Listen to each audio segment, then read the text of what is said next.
everyone. How are you doing? Let me make sure I have my microphone on, the correct one. Yep, I do. Okay. And I'm not quite at the chat yet over on YouTube. Everything was running so super slow on my browser. I just shut my browser down and restarted it. It's moving a little bit quicker now, but I'm still just reopening up my tabs and shit. There we go. Shut up, Erin. Shut up.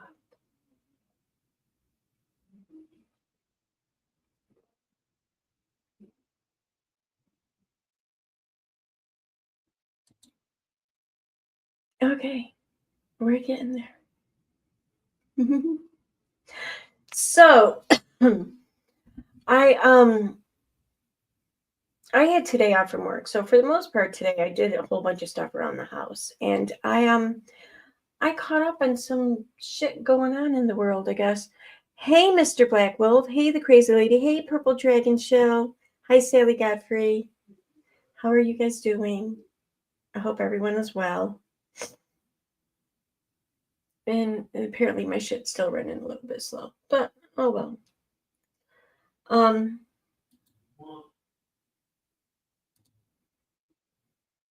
Over in live chat, there we are. Okay, so there's that. Let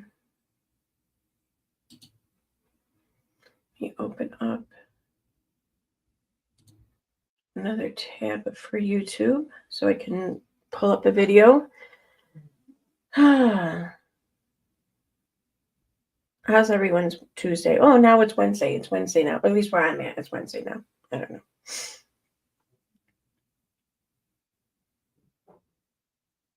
So I took some time today and responded to some comments on my latest video. Boy, those were some fun comments.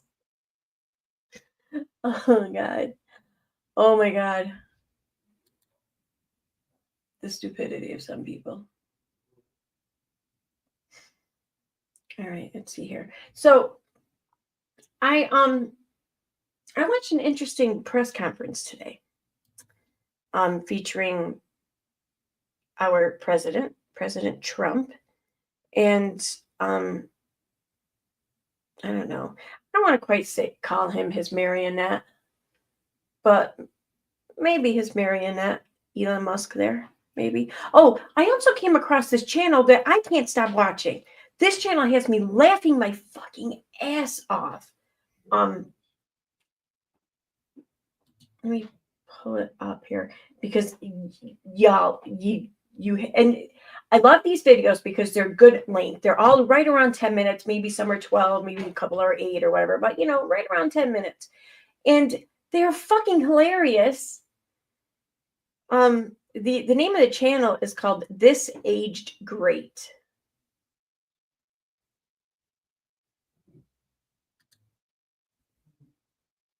But it's, oh my God. It covers like mostly, I've been watching anyways, the 80s and 90s movies. And it has like this really funny guy just like narrating basically like the synopsis of the movie. And just, yeah, I mean, just pointing out all of the fucked up things from then that are now, seen as fucked up and not so much funny, but funny because they're fucked up. But also just, I don't know, reminiscing about a lot of things. It's pretty awesome channel. And as soon as I get a link, here we go. I will share it in the chat for everyone. But seriously though, I was watching the one they did on Howard the Duck. and oh my God, I was literally out loud laughing at that fucking skit, that video. It was good. All right, you can go away. So here we go.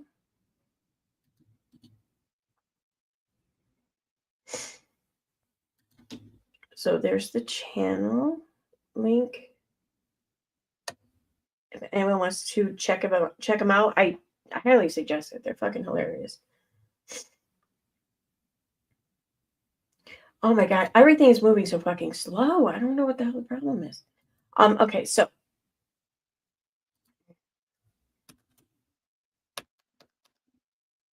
Come on, keyboard, turn on. I haven't used it in a minute.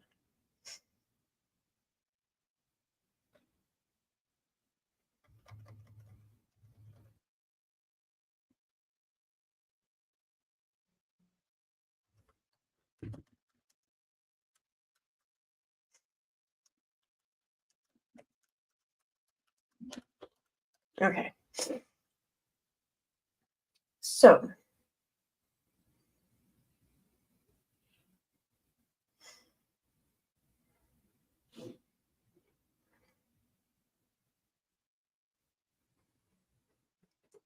I went to half an hour. This one's.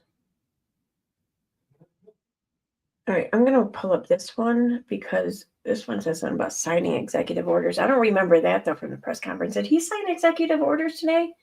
I don't recall that. But so this one I'm going to pull up from, I guess, the national desk. They're just playing the press conference. So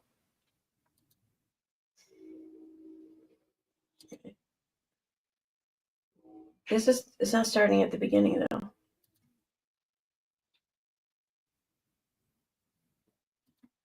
No, fucking.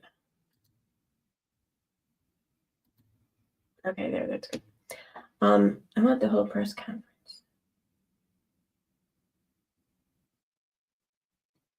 And Musk joins press conference.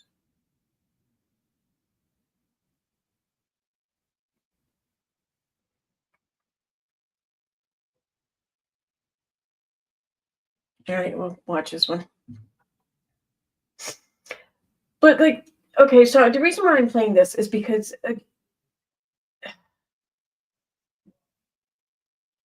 I mean, there are some, I guess, good things to come from this, but way more bad than good is what I'm going to just pretty much go with here. And I just wanted to talk about that for a minute.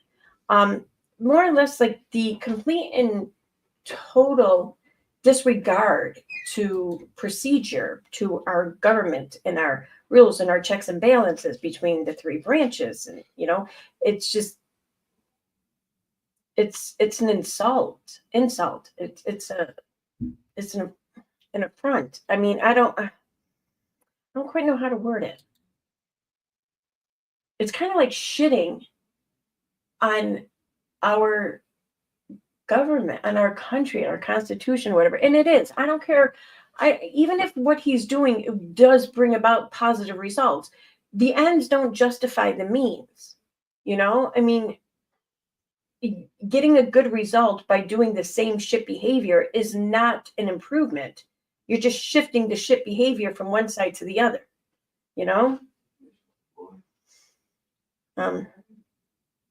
And as soon as I can, I'll fucking share this.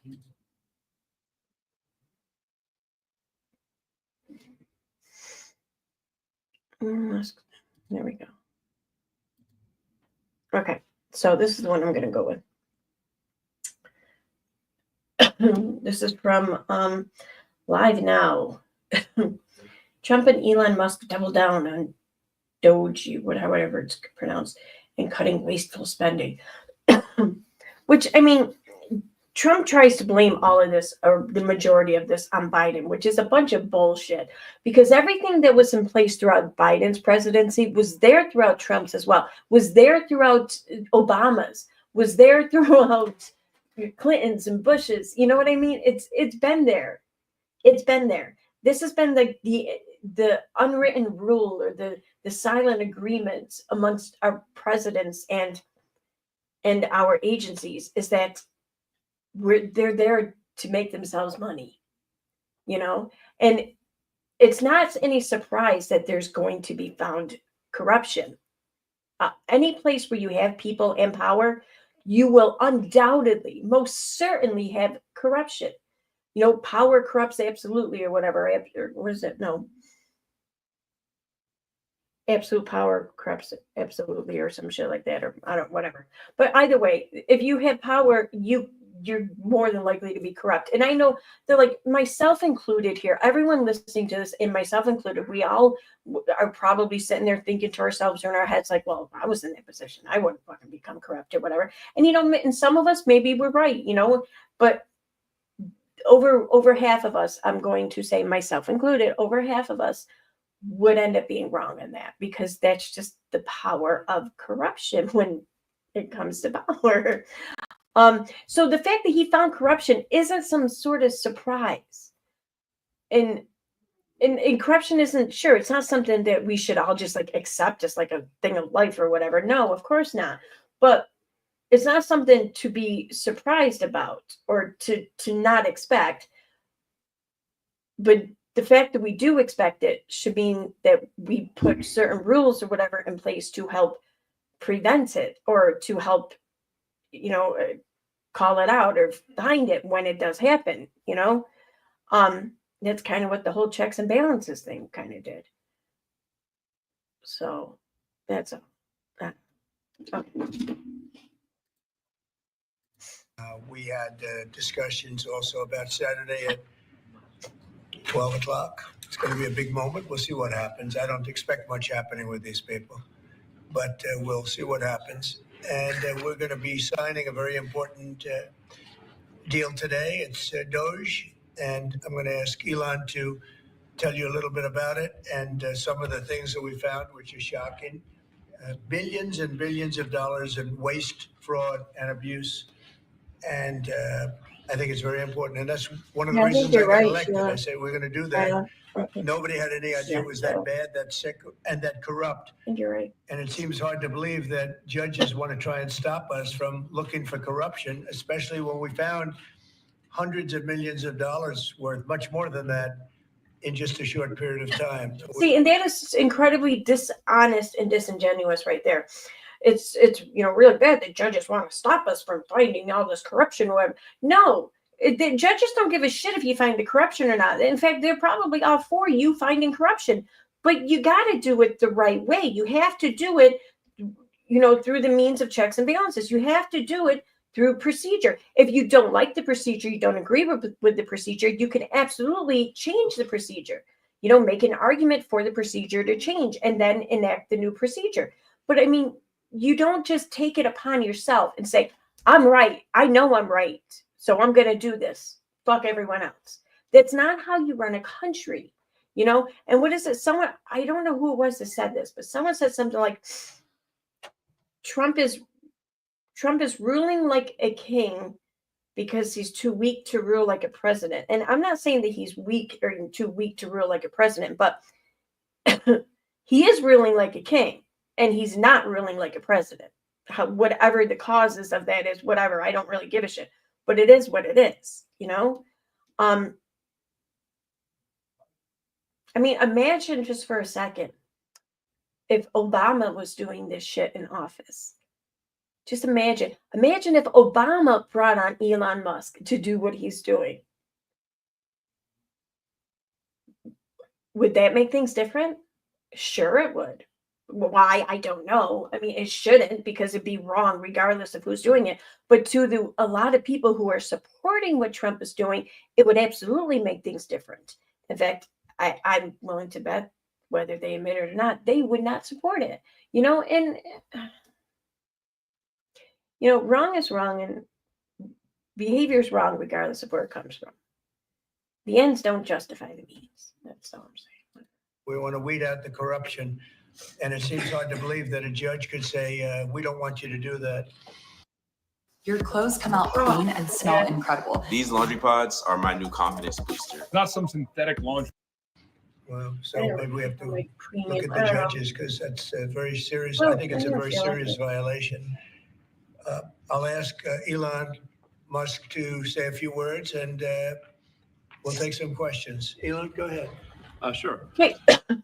Now, answer me this. That little boy, is that Amber Heard's son? Because didn't he and Amber Heard have a kid together? I'm pretty sure they did. I think that's what I heard in the trial there. Is that her son? So the At a high level, if you say, what is the goal of DOGE and I think a significant part of this of presidency is to restore democracy. This may seem like, well, aren't we in a democracy? Well, if you don't have a feedback loop, FAX, we'd have to, if you sorry. Tell you gravitate. Why have the kid there? Sure, the kid's adorable. The whole thing is an adorable setup, sure, whatever. But was there no one else to watch the kid while Elon Musk addressed the country here with the president? Like, seriously. And not for nothing, why is the kid dressed more appropriately for the Oval Office than his father? Like, what the fuck? Anyway, I digress. Task can be difficult sometimes. Okay. Again, I'm going to just throw this out there for shits and giggles. Imagine if a woman was standing there saying these things with their kid right there in front of them.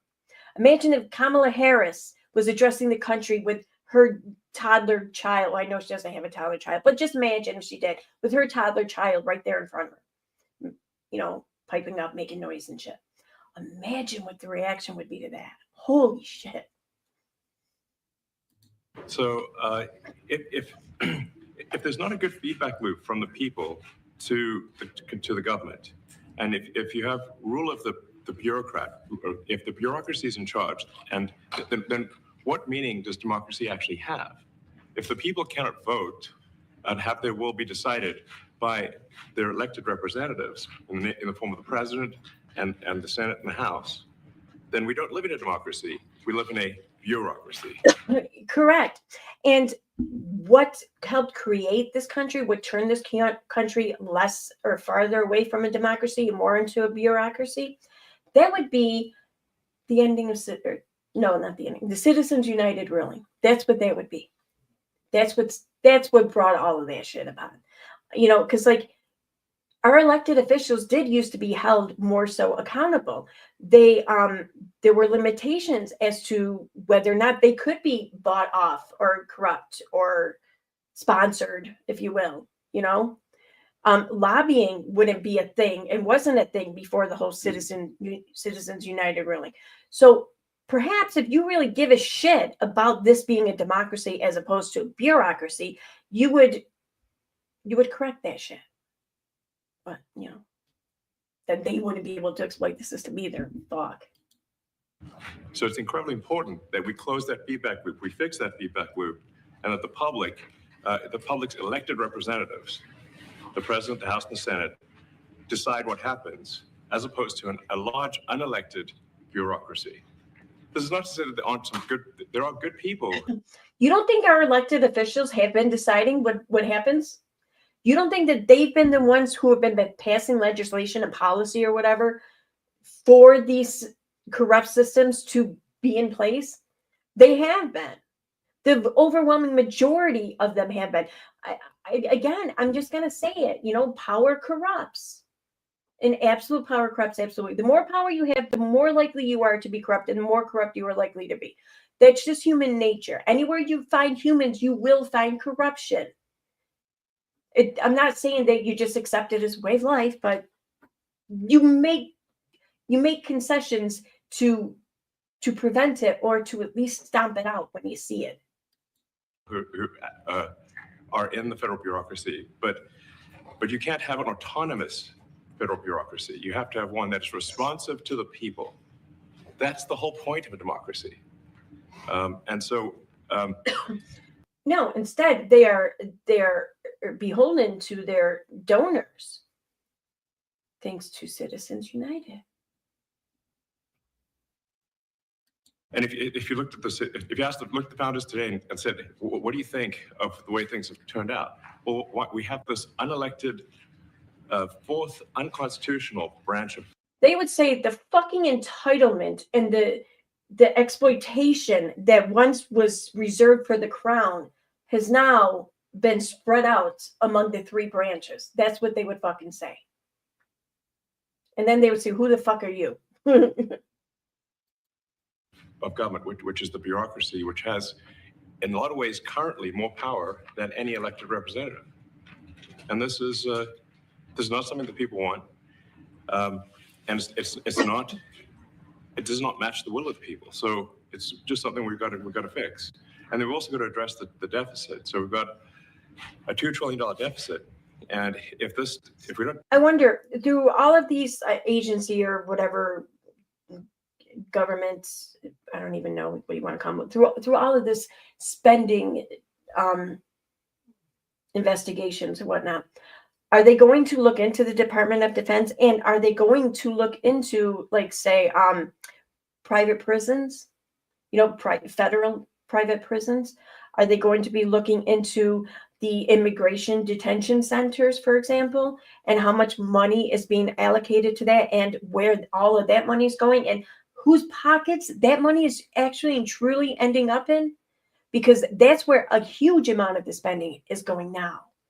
But I wonder, are they going to, is Elon going to look into that at all? I'm thinking no. Do something about this deficit. The country's going bankrupt. I mean, it's really astounding that the interest payments alone on the national debt exceed the Defense Department budget, which is shocking because we spend a lot of money on defense. But and if that just keeps going, we're essentially going to bankrupt the country. So what I really want to say is, like, it's not optional for us to reduce the federal expenses. It's essential. It's essential for America to remain solvent as a. Is he for real talking about decreasing the funding for defense? That I don't think I disagree with that. Country, and it's essential for America to have the resources necessary to provide things to its citizens and not simply be servicing vast amounts of debt. This is your brain when you're struggling to focus. And this is your brain when you're in the zone.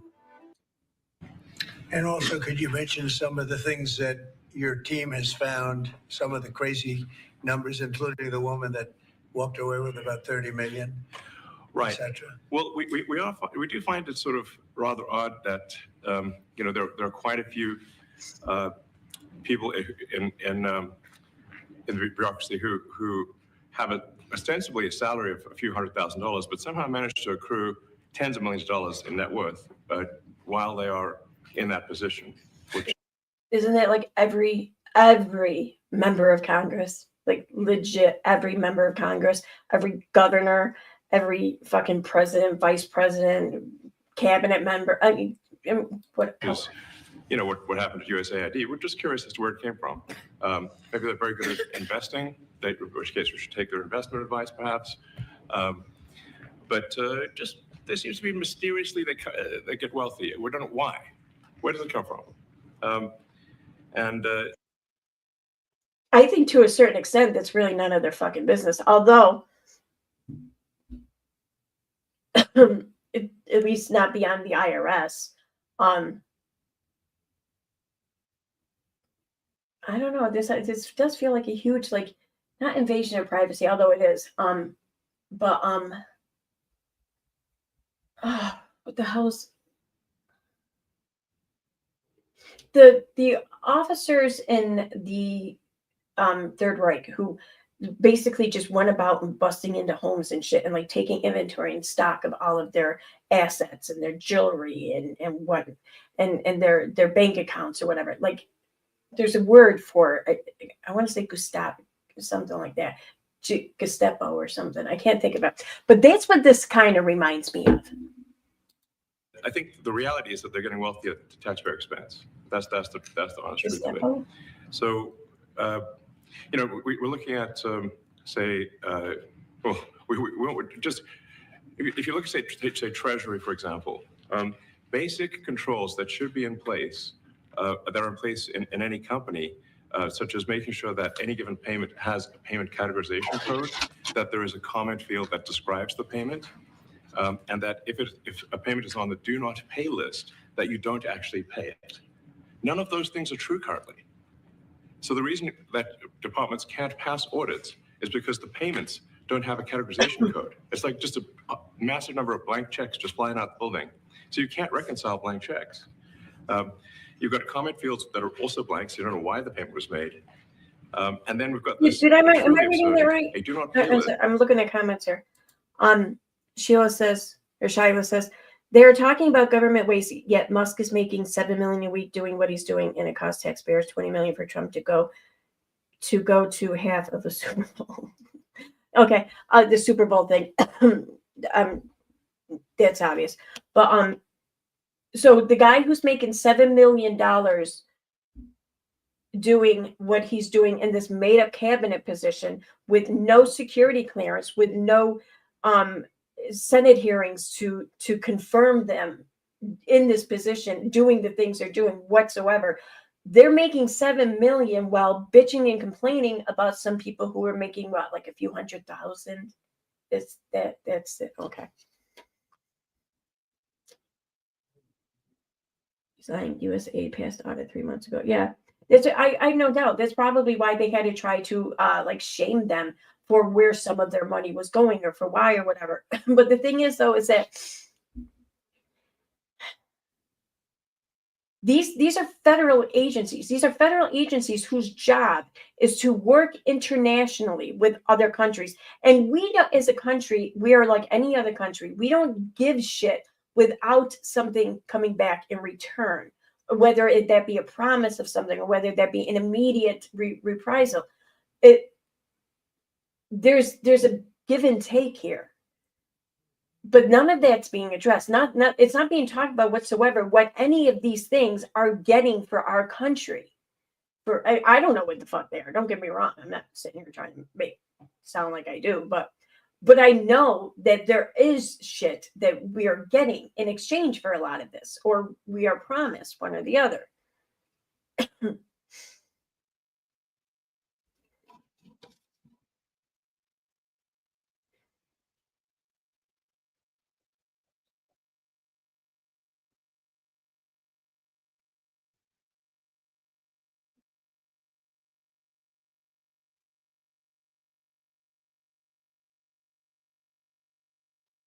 Yeah.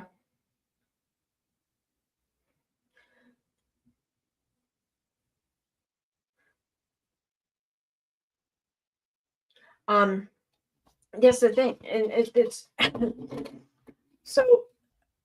I mean, I have a hard time believing that all of these executive orders are actually taking effect or taking hold. I think that for the most part, they're there to make the news cycle for the day, and maybe some of them are going through, but I think that there's a lot of them that aren't. That they are being stopped or blocked by Congress or whatever. But and there will be cases that end up in the Supreme Court as a result of these executive orders.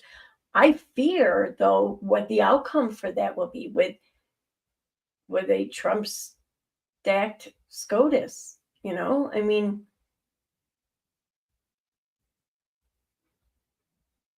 I don't know.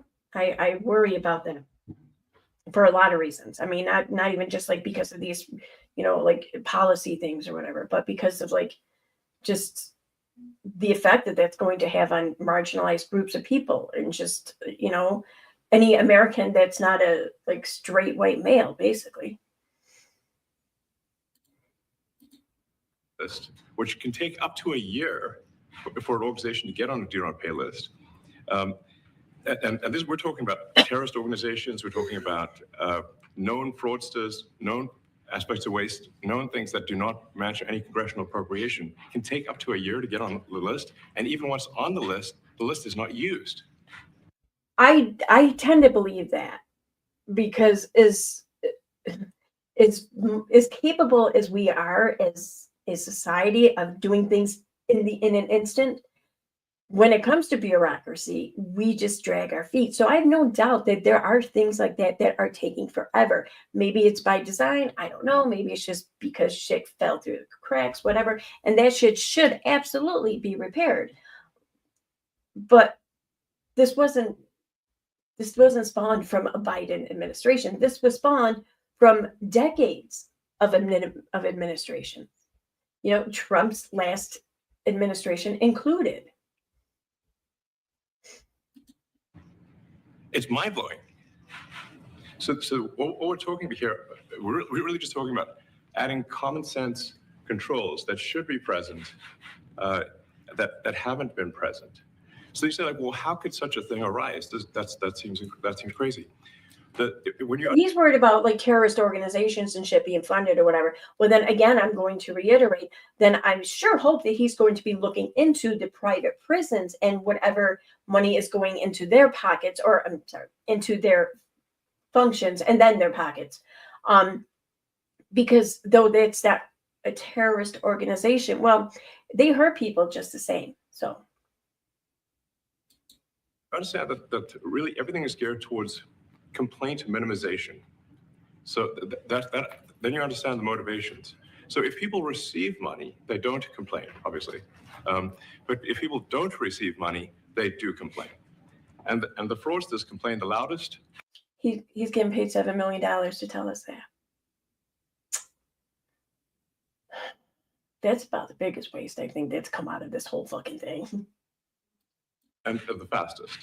So then when you understand that, then it makes sense. Oh, that's why everything they approve all the payments at Treasury. Because if you approve all the payments, you don't get complaints.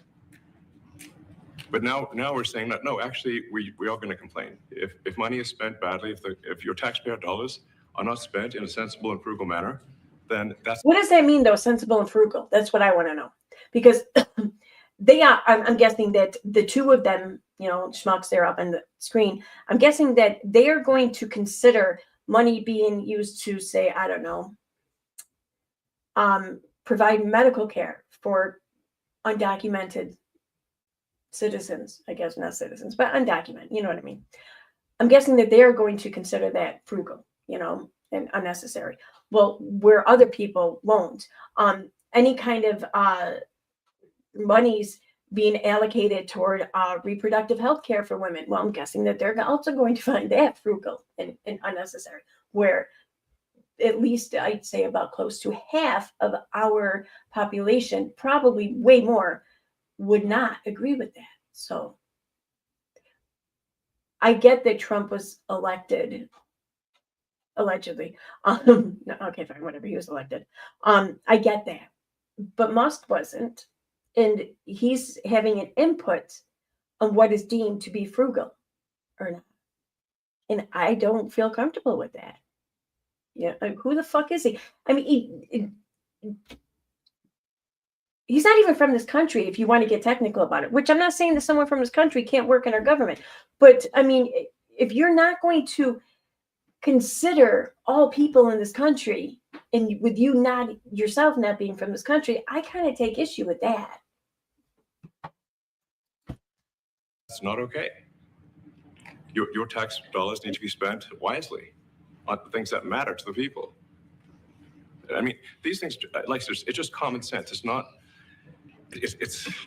draconian or radical. I think it's really just saying, let's look at each of these expenses. See, that's the thing, though. A lot of this does matter to the people. Our money being used to help fund, like, the World Health Organization, that matters to all of us. We all benefit from it. Why is that not considered, though? Expenditures and say, is this actually in the best interest of the people? And if it is, it's approved. If it's not, we should think about it. So, there's crazy things like just cursory examination of Social Security, and we've got people in there that are 150 years old. Now, do you know anyone who's 150? I don't. Okay. They should be on the Guinness Book of World Records. They're missing out. So, that's the case where, like, I think they're probably dead. It's my guess. Or they should be very famous, one of the two. And then there's a whole bunch of Social Security payments where there's no identifying information. Well, like, why is there no identifying information? Obviously, we want to make sure that people who deserve to receive Social Security do receive. I wonder if the people with no identifying information, I wonder if that's like people like in witness sec or something like that, people who, for reasons of national security or whatever, just they can't be identified. I wonder. I don't know. It could be a bunch of bullshit. I don't know. The thing about 100 people, 150 years old, like, I have no doubt that there are some that fall through the cracks. I don't think it's the amount even worth really mentioning, though. But if it is, then that definitely needs to be fixed. What the fuck? But anyway. And that they receive it quickly and accurately. Also, another crazy thing. So, you know, one of the things is like we are trying to sort of right-size the federal bureaucracy, just make sure that this obviously there needs to be a lot of people working for the federal government, but not as many as currently. So we're saying, well, okay, well, let's if people can retire, you know, with full benefits and everything, that would be good. They can retire, get their retirement payments, everything. And then we were told, this is actually, I think, a great anecdote, because we're told that the most number of people that could retire possibly in a month is 10,000. We're like, well, why is that? Well, because all the retirement paperwork is manual on paper. It's manually calculated, then written down on a piece of paper. Then it goes down a mine. And like, what do you mean a mine? Like, yeah, there's a limestone mine where we store all the retirement paperwork. And you look at a picture of this mine. We'll post some pictures afterwards. And this mine looks like something out of the 50s because it was started in 1955. So it looks like it's like a time warp. And then the speed, the limiting factor is the speed at which the mine shaft elevator can move determines how many people can retire from the federal government. And the elevator breaks down sometimes, and then nobody can retire. Okay, what does he mean though by that? He says it determines how many people can retire from the federal government. Does that mean federal employees? How many federal employees can retire from their job at the federal government? Or is he saying how many people can retire on Social Security in general? How many citizens can do so? I just want to know what he means by that. Because I don't think he makes it very clear. Doesn't that sound crazy? There's like 1,000 people that work on this. So I think if we take those people and say, like, you know what, instead of working in a mine shaft and carrying manila envelopes to, you know, boxes in a mine shaft, you could do practically anything else, and you would add to the goods and services of the United States in a more useful way. So anyway, so I think who's going to work? Like at a high level, if you say like, how do we increase prosperity? Is we get people to shift from roles that are low to negative productivity to high productivity roles, and so you increase the total output of goods and services, which means that there's a higher standard of living available for everyone. That's the actual goal. Everyone's very quiet. Well, so people normally is quiet. Your detractors, Mr. Musk. I have to what? Including a lot of Democrats. I have detractors? You do, sir. I don't believe it. Say No, that he orchestrating. doesn't have detractors. Okay, he's not in leadership. Okay, he has people who disagree with him, who disown him, did whatever, denounce him, but he doesn't have detractors. That's so annoying. I don't know. A hostile takeover of government and doing it in a non-transparent way. What's your response to that criticism? Well, first of all, you couldn't ask for a stronger mandate from the public. The public voted. We have a majority of the public voting for President Trump. We won the House. We won the Senate. The people voted for major government reform. There should be no doubt about that. That was on the campaign. The president spoke about that at every rally. The people voted for major government reform, and that's what people are going to get. They're going to get what they voted for. And a lot of times, people that don't get what they voted for, but in this presidency, they are going to get what they voted for. And that's what democracy is all about. Mr. Musk, the White House says that you will identify and excuse yourself from any conflicts of interest that you may have. Does that mean that you are in effect policing yourself? What are the checks and balances that are in place to ensure that there is accountability and transparency? Well, we actually are trying to be as transparent as possible. In fact, we post our actions to the DOGE handle on X and to the DOGE website. So all of our actions are maximally transparent. In fact, I don't think there's been, I don't know of a case where an organization has been more transparent than the DOGE organization.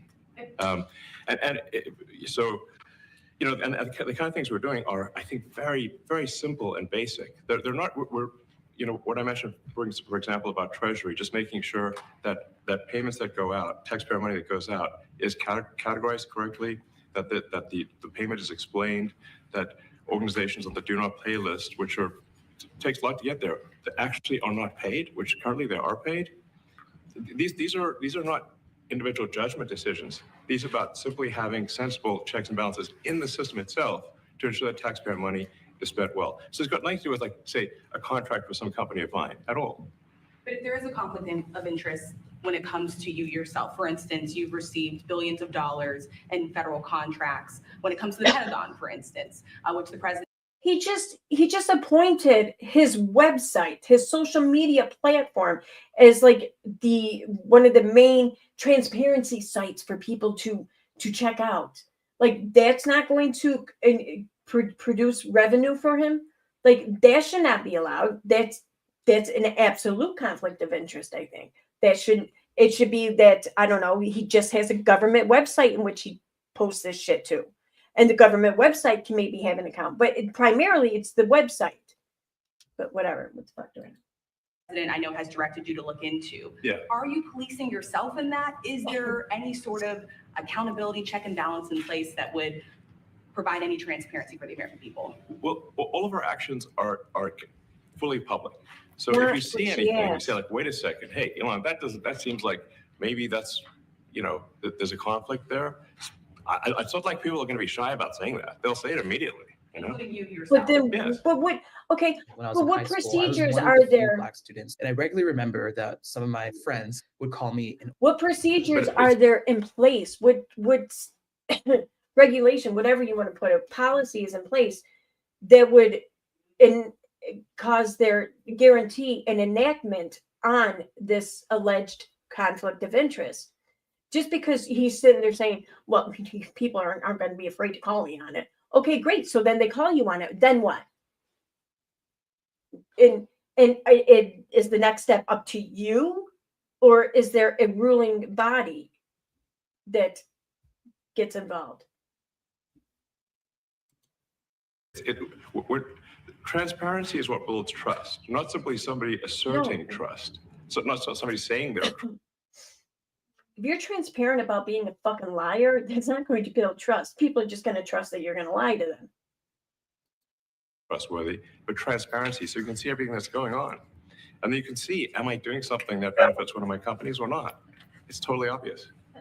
And if we thought that, we would not let him do that segment or look in that area. If we thought there was a lack of transparency or a conflict of interest. And Okay, well, so Trump says, well, if we thought that, we wouldn't let him do it. Well, what does it take for you to think that?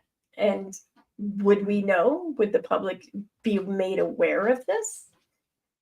Or are we just supposed to take you at your word?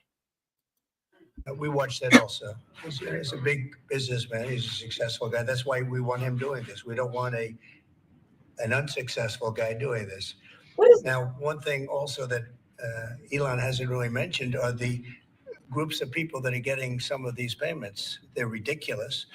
And we're talking about billions The of fact that he's a savvy businessman or whatever causes me more worry, because that means in order for him to be that successful in business, well, he probably fucked over a lot of people. He probably put his own interests first, his own companies first, ahead of all else. Well, in order for him to continue being that successful, he's going to do that in regard to our country. He's going to put everything above our country too. So yeah, that makes me trust him even less. So dollars that we've already found. We found fraud and abuse. I would say those two words as opposed to the third word that I usually use, but in this case, fraud and abuse.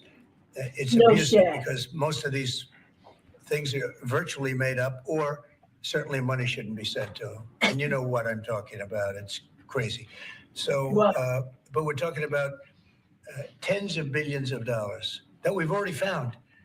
And now a judge who's an activist judge wants to try and stop us from doing this. Why? Why would they want to do that? I campaigned on this. I campaigned on the fact that I said government is corrupt. no shit, government's corrupt. No shit. Wow. You campaigned on a fucking obvious. You know, like he campaigned on his great perception of the obvious. That's basically what happened. Yes, government is corrupt. Absolutely.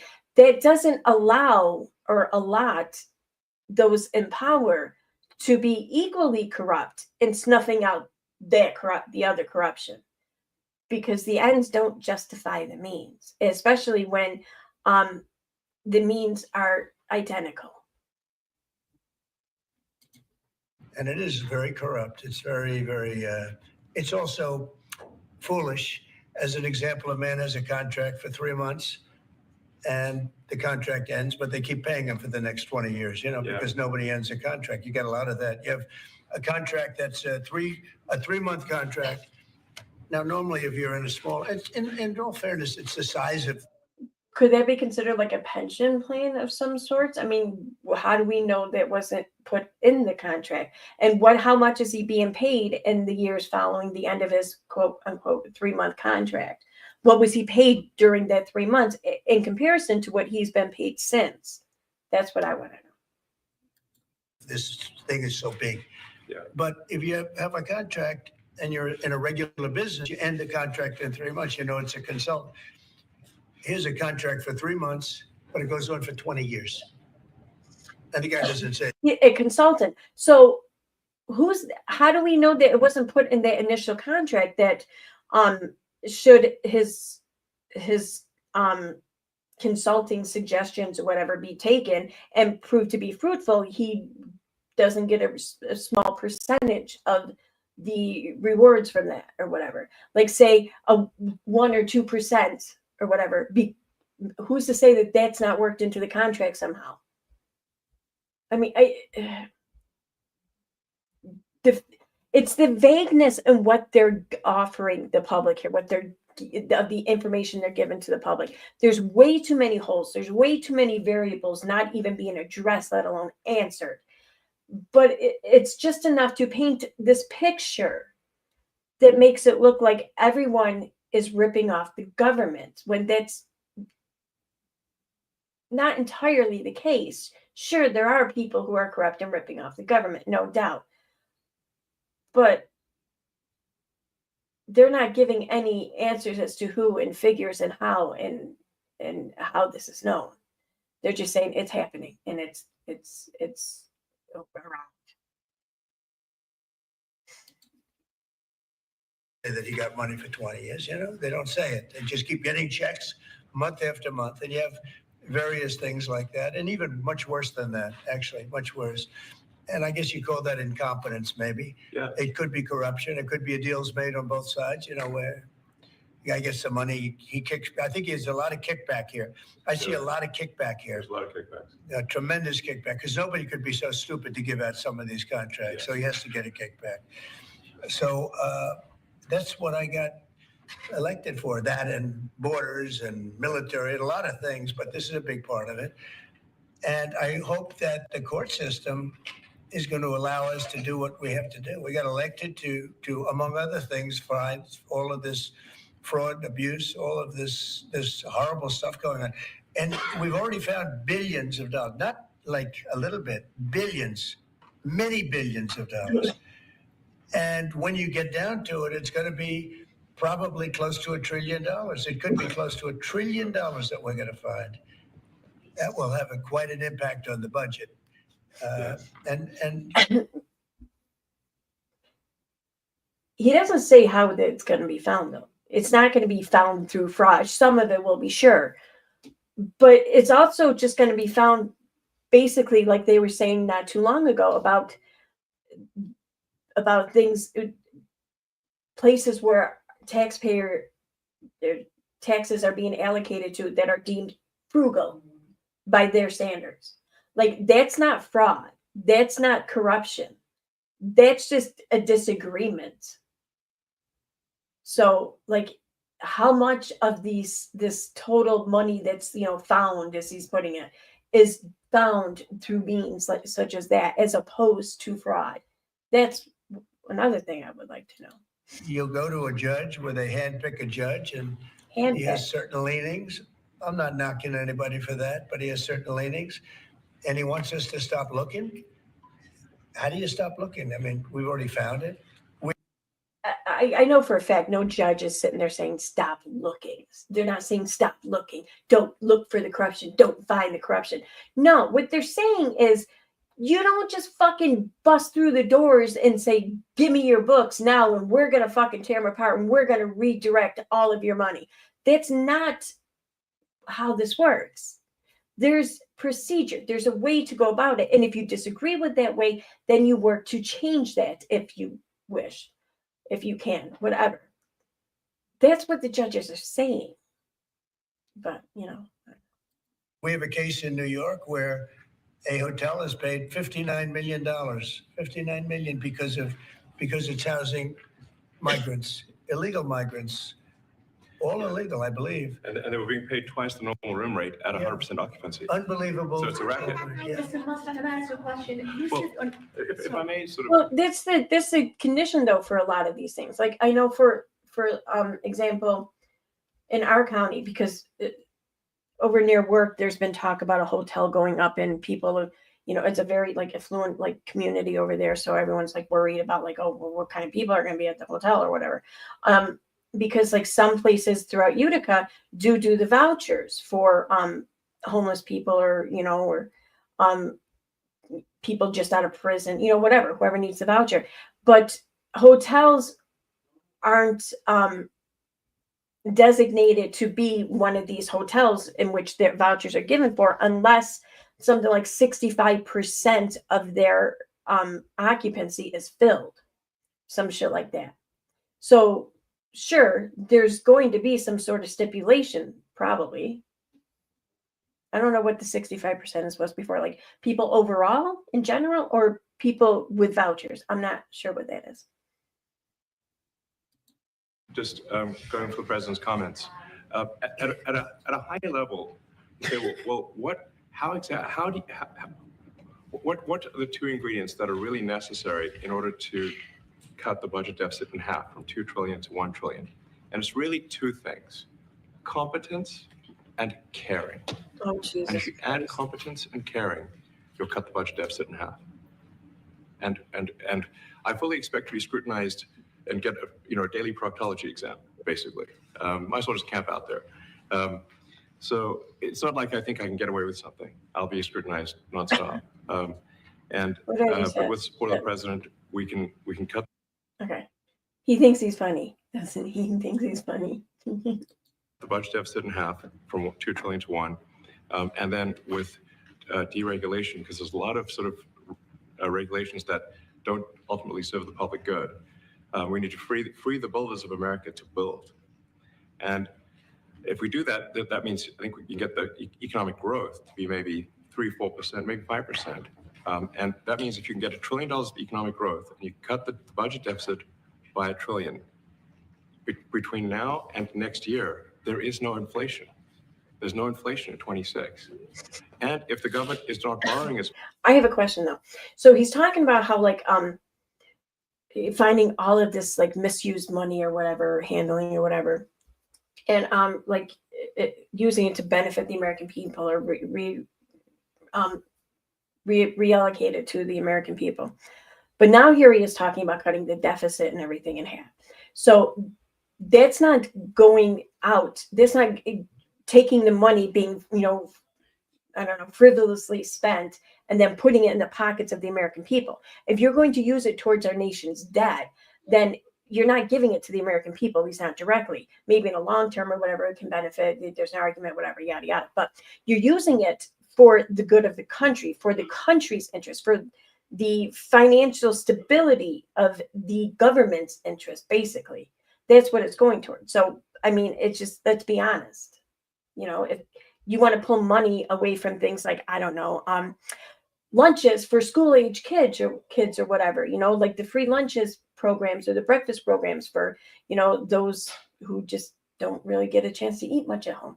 You want to take money away from shit like that to pay off our nation's debt among, with other companies or countries or whatever. That's what you want to do.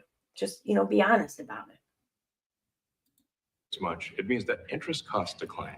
So everyone's, the mortgage, the car payment, their credit card bills, anything, their student debt, the monthly payments drop. That's a fantastic scenario for the average American. I mean, imagine they're going down the grocery aisle and the prices from one year to the next are the same, and their mortgage, all their debt payments dropped. I'm curious what all of our capitalist society companies think of what he's saying there. Like, imagine these companies are not raising prices on you. They just stay the same year after year. And your housing payments, the banks that give you these loans and shit, the interest rates drop. Therefore, your payments drop. Like, how great is that for the average American? Hello, Mark Barden here from Sandy Hook Promise. On December 14th, 2000. We had no idea. We had no idea we were going to find this much, and it's open. It's not like complicated. It's not simple stuff. complicated. It's like like a lot of work. Yeah. You can't believe it. A lot of work. A lot of smart people involved. Very. probably because it's not really fraud then. Probably because it's just spending that you fucking disagree with. Very smart people, but you're talking about anywhere maybe 500 billion. It's crazy the kind of numbers you're talking really crazy. about. You know, normally when you're looking at something, you'll find you're looking for 1 out of 100. Here, you're almost reversing it. You look for one that's good. Yeah. And you can look at the title and you say, why are we doing this? Why are we doing that? And the public gets it. You know, the public gets it. You've seen the polls. The public is saying, why are we paying all this money? This for years. This has gone on. Mr. Musk, President Trump, Yeah, go ahead. Wait, go ahead. Senator Rand Paul today said that DOGE cuts will ultimately need a vote in Congress. Do you agree with that? Is that the plan? I really don't know. I know this. I knew We're that. finding tremendous fraud. How the fuck does the president of the United States not fucking know that? I really don't know that. What? Tremendous abuse. If I need a vote of Congress to find fraud and abuse, it's fine with me. I think we'll It's get the not vote. what she asked. Although there'll be some people that wouldn't vote. And how could a judge want to hold us back from finding all of this fraud and finding all of this incompetence? It's not what she Why asked. would that happen? Why would even Congress want to do that? Now, Congress, if we do need a vote, I think we get a very easy vote because we have a track record now. We've already found billions of dollars of abuse, incompetence, and corruption. A lot of corruption. If a judge does block one of your policies, part of your agenda, will you abide by that ruling? Will you comply? Well, I always abide by the courts, and then I'll have to appeal it. But then what he's done is he slowed down the momentum, and it gives crooked people more time to cover up the books. You know, if a person's crooked and they get caught, other people see that, and all of a sudden it becomes harder later on. So, yeah, the answer is I always abide by the courts, always abide by them, and will appeal. But appeals take a long time, and I would hope that a judge, if you go into a judge and you show him, here's a corrupt situation, we have a check to be sent, but we found it to be corrupt. Do you want us to send this corrupt check to a person, or do you want us not to give it and give it back to the taxpayer? I would hope a judge would say, don't send it, give it back to the taxpayer. Yeah, if I can add to that, what we're finding is that a bunch of the fraud is not even going to Americans. So I think we can all agree that if there's going to be fraud, it should at least go to Americans. But a bunch of the fraud rings that are operating in the United States and taking advantage of the federal government, especially in the entitlements programs, are actually foreign fraud rings. They're operating in other countries and actually exporting money to other countries. We should stop that. And this is big numbers. Talk about $100 to $200 billion a year. Serious money. Mr. Musk, you said on X that an example of the fraud that you have cited was $50 million of condoms was sent to Gaza. But after fact check this, apparently Gaza in Mozambique, and the program was to protect them against HIV. So can you correct the statements? It wasn't sent to Hamas, actually. It was sent to Mozambique, which makes sense why condoms was sent there. Yeah. And how can we make sure that all the statements that you said were correct, so we can trust what you're saying? Well, first of all, some of the things that I say will be incorrect and should be corrected. So nobody's going to bat 1,000. I mean, we will make mistakes, but we'll act quickly to correct any mistakes. I didn't hear him So, take any steps to you know, correct it. I'm not sure we should be sending $50 million worth of condoms to anywhere, frankly. I'm not sure that's something Americans would be really excited about. And that is really an enormous number of condoms when you think about it. She just explained that, come to find out after doing a little bit of investigation, the reason why we're sending $50 million in condoms to the Middle East or whatever, it wasn't just like Hamas and Gaza or whatever. It was to the whole area. And it was to help stop the spread of HIV, which is going to benefit the entire world to help stop the spread of HIV. No? So really, the condoms, compared to the cost that could be for our country, for the world even, is very likely a small trade-off. You know, it's... But you know, if it went to Mozambique instead of Gaza, I'm like, okay, that's not as bad, but still, you know, why are we doing that?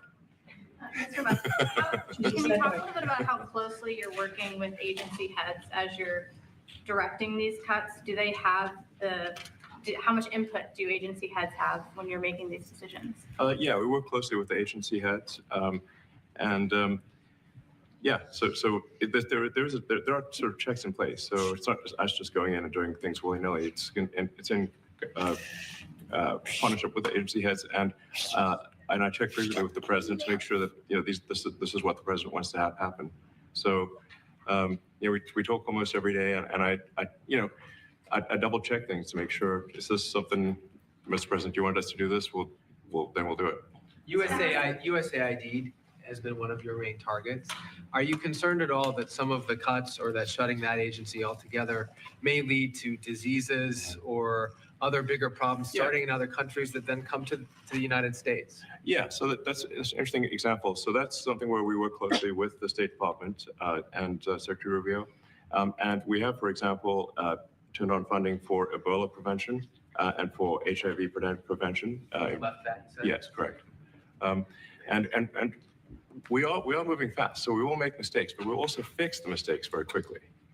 All right, Gabby from Vegas, let's go ahead and pack your concentrate God. order. So our brownie batter went back in stock today. So Do you see it as a worthy cause, USAID? I think that there's some worthy things, but overall, if you say what was the bang for the buck, I would say it was not very good. And there was far too much of what USAID was doing was influencing elections in ways that I think were dubious and do not stand the light of day. I mean, just ask the Like follow-up how? to the Pentagon contracts. If you have received billions of dollars in contracts from the Pentagon, and the president's directing you to look into the Department of Defense, is that we a definitely need conflict to of do and interest? are going to do at the president's request. Does that present a conflict of interest for you? No, because you don't look at the individual contract and say, first of all, I'm not the one, you know, filing the contract. It's people at SpaceX or someone who will be putting for the contract. And I'd like to say, if you see any contract where where it was awarded to SpaceX and it wasn't by far the best value for money for the taxpayer, Oh, fuck you. know, because every one of them was. The president No, it would not be a conflict of interest. Well, because my company is simply the best and would give you the best deal ever. Like, can you find a better deal? No, of course it's not a conflict. What the fuck?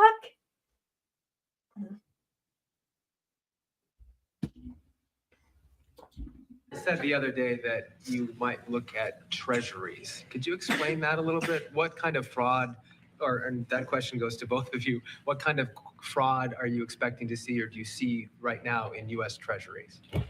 Yeah, I think you mean the Treasury Department as opposed to Treasury bills, or You also referenced treasuries on Air Force One the other night. Go ahead.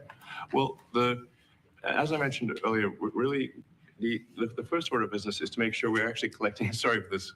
I thought my son might enjoy this, but he's sticking his fingers in my ears and stuff. So it's a bit hard to hear sometimes. Hey, stop that. No, the stuff we're doing with Treasury Department is so basic that you can't believe it doesn't exist already. So for example, like I mentioned, I don't know. I just wonder and have serious doubts about the man's capabilities here. If, like, he can't focus on a simple press conference without, having a child distract him every time we turn around. I mean, obviously he's not capable of, giving the country the attention it deserves. Now, I'm being somewhat facetious here because let's face it, that's the kind of shit that would be said about a woman if she was standing there giving this press conference with her kid up on her shoulders. Just making sure that when a payment goes out, it has to have a payment categorization code. It's like, what type of payment is this? You can't just leave the field blank. Currently, many payments, the field is left blank. And you have to describe what's the payment for, some basic rationalization. That also is left blank. So this is why, the Pentagon, when's the last time the Pentagon passed an audit? I mean, a decade ago, maybe? Okay, so national security just doesn't mean a fucking thing when it comes to DOGE or whatever. Whatever, really? And we want to just, in order to actually pass audits, you have to have financial information that allows you to trace the payments. And once in a while, the Treasury has to pause payments if it thinks the payment is going to a fraudulent organization. If a defense organization? If a company or organization is on a do not pay list, we should not pay it. I'm sure you would agree. If it's quite hard to get on that payment, the do not pay list, it means that this is someone that is like dead people. Well, I mean, he just said that, it takes up to a year too for people to get on the list. So of course it's hard to get on there. Terrorists, known fraudsters, that kind of thing. We should not pay them. But currently we do, which is crazy. We should stop that. Many transactions. And by the way, hundreds, thousands of transactions like that. We have a big team. And for the sake of the country, I hope that the person that's in charge and the other people that report to me that are in charge are allowed to do the right thing, namely make sure everything's honest, legitimate, and competent. But we're looking at just, when you look at USAID, that's one. We're going to look at the military. We're going to look at education. They're much bigger areas. But what is considered legitimate, competent? Who decides this? What is the terminology? What is the actual description, the policy terms for competence, for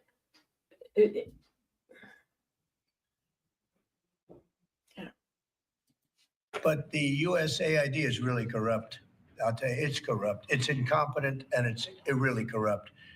And I can't imagine a judge saying, well, it may be corrupt, but you don't have the right. You got elected to look over the country and to, as we say, make America great again, but you don't have the right to go and look and see whether or not things are right that they're paying or that things are honest that they're paying.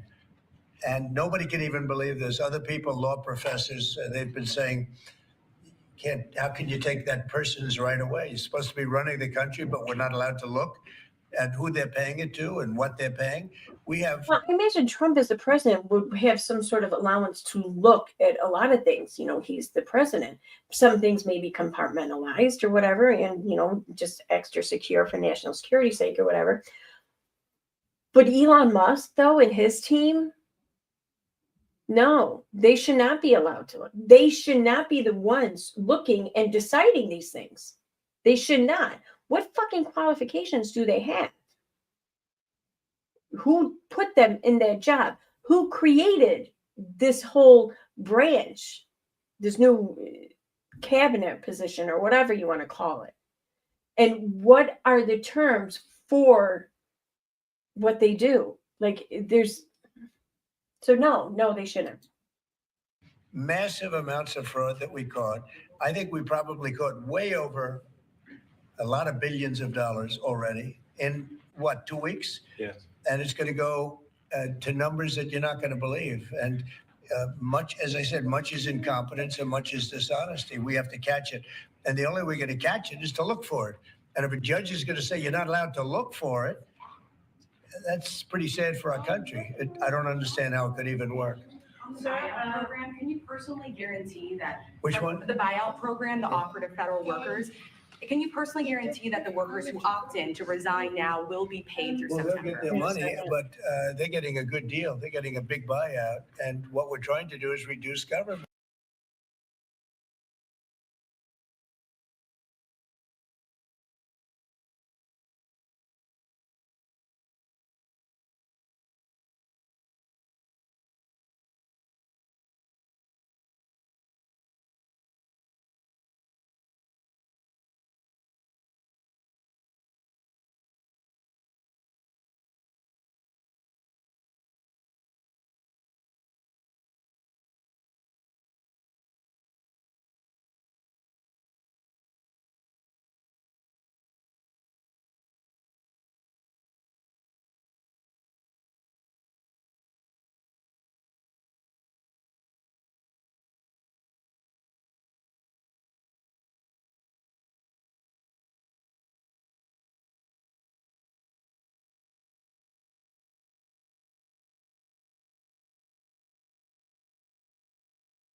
Sorry about that.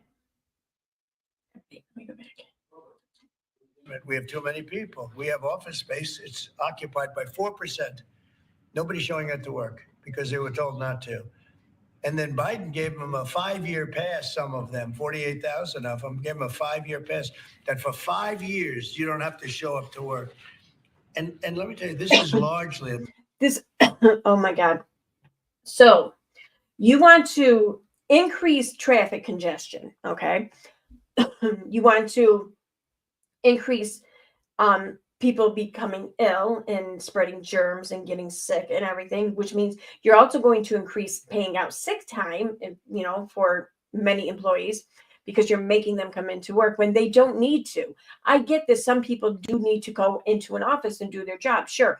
But if they can do their job effectively, and they have been doing that this way for years now, remotely, then it only benefits the country and taxpayers that they do so remotely, because now you're not paying to heat buildings, you're not paying to keep buildings lit and electricity and everything. Instead, the cost of these things is being allocated onto the homes of each employee. They are paying for these things. Okay, maybe they get a small tax write-off or something for like their internet or some shit, but that's going to be about it, not much more than that. But so now you want to ensure that our taxpayers go towards unnecessarily funding the heating, the lighting, the filling of these huge federal buildings. You want to ensure that our taxpayers go towards paying for road construction, traffic means to alleviate congestion or whatever. I don't even know what the fuck these things would. I don't even know what things would cost the money, but they would. You want to increase the likelihood of car accidents, which means you're going to also increase the payouts of our automobile insurance companies. All because you just don't like to see an empty building. Okay. much of this stuff is because of Biden. It's his fault. He allowed this country, what he did on our border. What he did on our border is almost not as bad as what he did with all of these contracts that have come out. It's a very sad day when we look at it. I can't even believe. What does the border have to do with whether or not our government buildings are filled with employees or not? What the fuck? But many contracts just extend and they just keep extending, and there was nobody there to correct it. And that cannot be, I can't imagine that could be held up by the court. Any court that would say that the president or his representatives like Secretary of the Treasury, Secretary of State, whatever, doesn't have the right to go over their books and make sure everything's honest. I mean, how can you have a country? You can't have anything that way. You can't have a business that way. You can't have a country that way. Well, thank you very much, everybody. Thank you. Honest to whom and in what sense? Because if it's honest to the policy and the regulations of that agency, then it's honest. But if it's not honest to you or in your opinion, then it's still honest. So.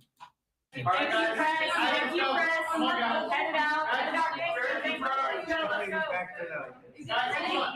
Vogel will be at the White House tonight at about 10 o'clock. If you want to come over, you can say hello to him. Did you guys get anything in return?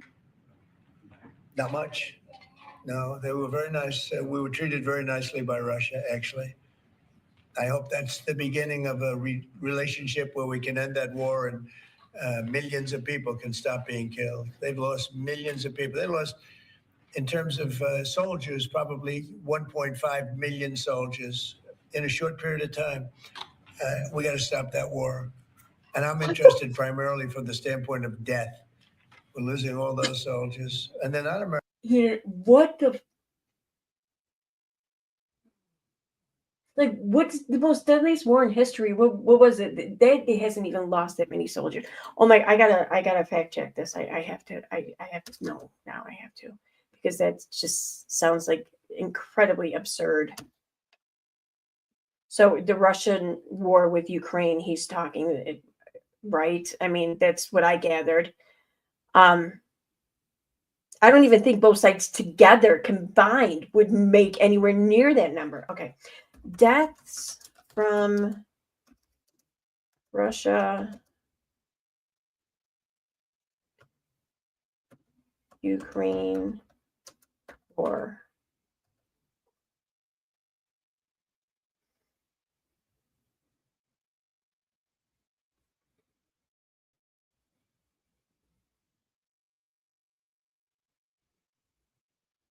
Yeah, not even anywhere near that.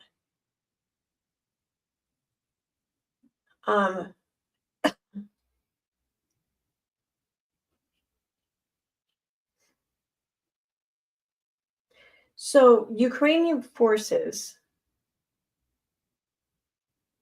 depending on who you ask, it's anywhere between 80,000 and 60,000.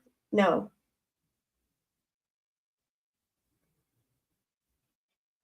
In the Ukraine war. Okay.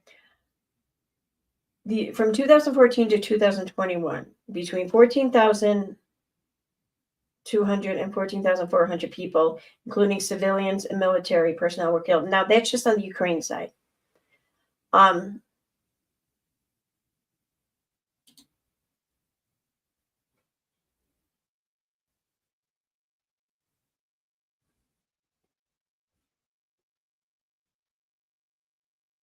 So they're estimating almost just under 500,000 from Russia.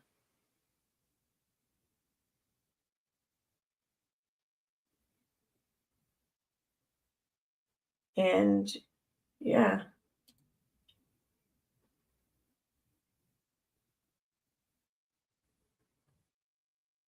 So easily on 500,000 at most. And he's saying 1.5 million from Russia alone from the sound of it. That's crazy.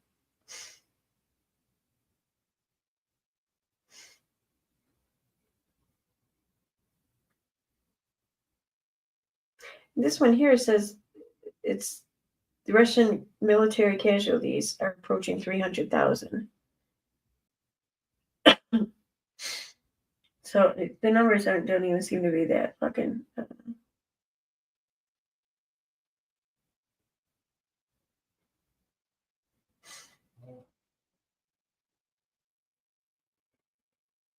But yeah, it sounds like Ukraine's definitely losing fewer soldiers than Russia.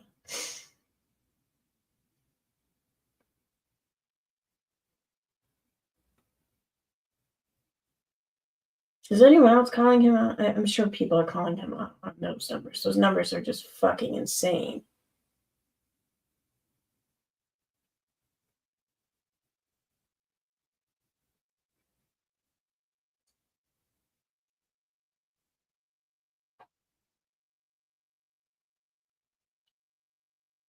Yeah. Okay, sorry. I couldn't believe that. That's crazy. All right. Oh,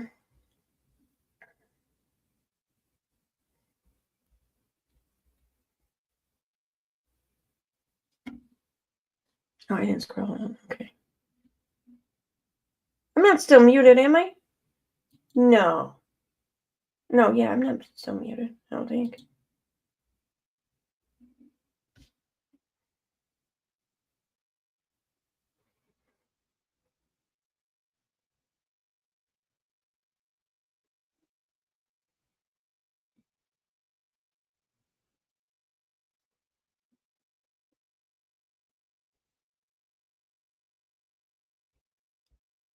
No, you hear me. Okay, good.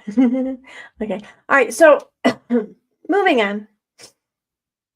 I have to go into my history. I have to pull something up.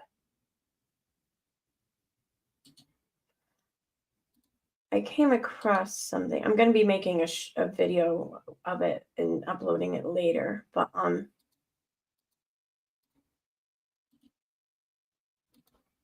so I came across a short from Cactus Bill, I think. Give me a second. Yeah, Cactus Bill, I think. But and I followed the link to the full video, and I want to play a clip of the full video, and then play a clip of another video.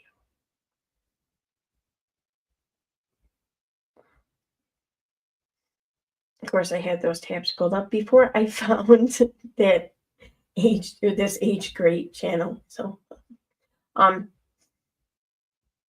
here we go. It's right here. Okay, awesome.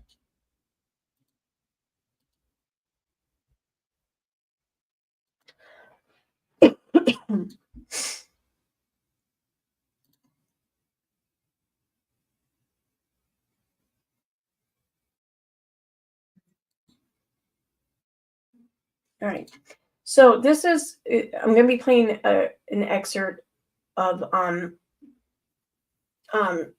video. I don't know if it's a video or stream. Give me a second and I'll have it pulled up from,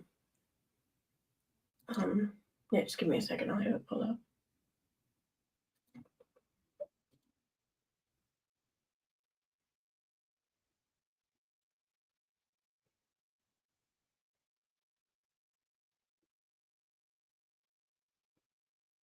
Okay, there it is.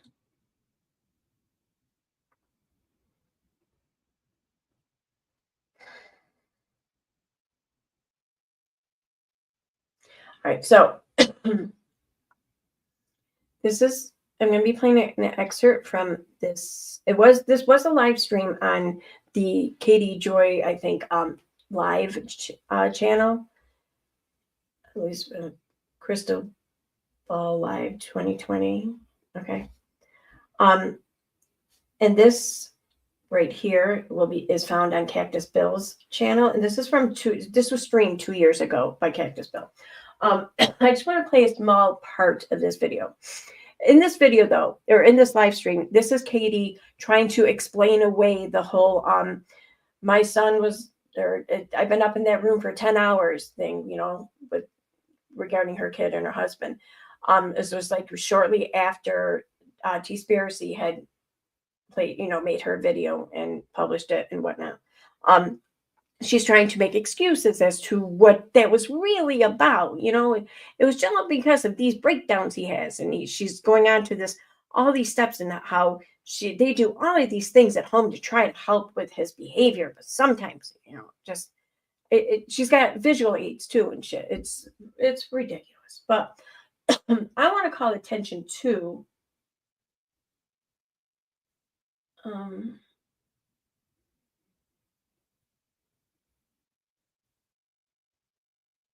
the part where she talks about why she fired a nurse. So we're going to go right back here a little bit, and I think we're going to start from there. Up in his body, right? And he just gets to a point where he just cannot handle it anymore. But no one in our home physically does anything. We don't even use restraints for our son. Some parents will use restraints to physically protect their children from harming themselves. And that's something that some people need because some children that have autism do things to hurt themselves. There are children that literally will like bite their hands. And so you have to put specific gloves on them to help them stop. There are children that will punch themselves. There are children that will pull their hair out. There are children that will like, some children have to wear helmets because when they have a meltdown, they will like butt their heads repeatedly into a wall. There's a lot of things that can happen, and doing stimming, like hitting yourself, which is a coping mechanism for him, is not. Unfortunately, we have to work on finding him other methods. So in terms of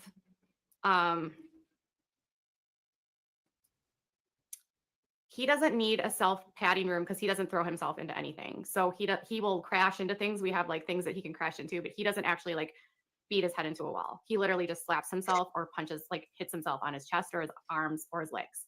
So when that happens, we have to remind him to like be gentle with his hands. And again, when he's not melting down, we have to work on all of this. Now, it's not easy to have a child that has meltdowns. And because a child has autism, a lot of parents will tell you that you will struggle sometimes with caregivers that don't understand their specific needs. We did have a nurse. She's now going to go into detail about why and when she had to fire a previous nurse. Point in time that did not understand my son's autism. She did not understand how to manage his behaviors. She didn't understand how to deal with his needs, his wants, his desires. At that time, this was before my son had had his heart surgery. It was when he there, right there. She said that this happened before her son had his heart surgery. Just I want to point that out too. Was still relatively young. She was not fired because she didn't want to stay in our basement. That had nothing to do with it. She was a nurse that was with us for over a year, and she blew up at us and screamed at us, and she scared us. And so we have a basement that is fully finished. And one day our fireplace would not turn on down there. She had a sweater on, and she said she didn't want to go down there. It was not cold down there. She just said she didn't want to be down there. Literally, our basement is finished. He was all he wanted to do was play down there. That was it. It has a full playroom down there. Yeah, we've seen the playroom. It's all toys. There's nothing Asian. Not that I don't appreciate her commentary, but I don't want to take views away from her. If you want to hear her commentary, then I'm going to put a link to this in the chat and in the description. I highly suggest you check out this video because her commentary is, as usual, very informative and, well, spot on.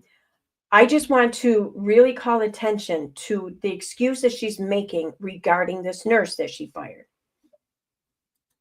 Video of you which is spending screen time, my opinion. The point have people. And as Abby says, it's hard to find a PCA that is good with medical and behavioral, because when you have medical and behavioral, it's hard. So, but when you have staff in your house that are working with your children, the staff's needs, wants, and desires typically need to be flexible to the needs, wants, and desires of. For fucking starters, they're not your staff. They are nurses paid by the government. They're not paid by you. You are not their fucking employer. What the hell, Katie? Anyway, I've wanted to say that for so long. The child. And so her frustration was there was a day that he wanted to play in a bedroom and jump on a bed because he was getting sensory input. He was very little. And so we had this like mattress that he could kind of like bounce on, and he was like loving it. And he could lay on the bed when he was done. And it was like a really big bed. He was little. There was no fear of him getting hurt. And she was mad that she had to sit in there with him because she didn't want to be in there. But that's where he wanted to be. And she was his staff, and she was there to be with him and take care of him. And so from her perspective, she wanted to be able to dictate where he was, and he wanted to be in that room. And she didn't like that.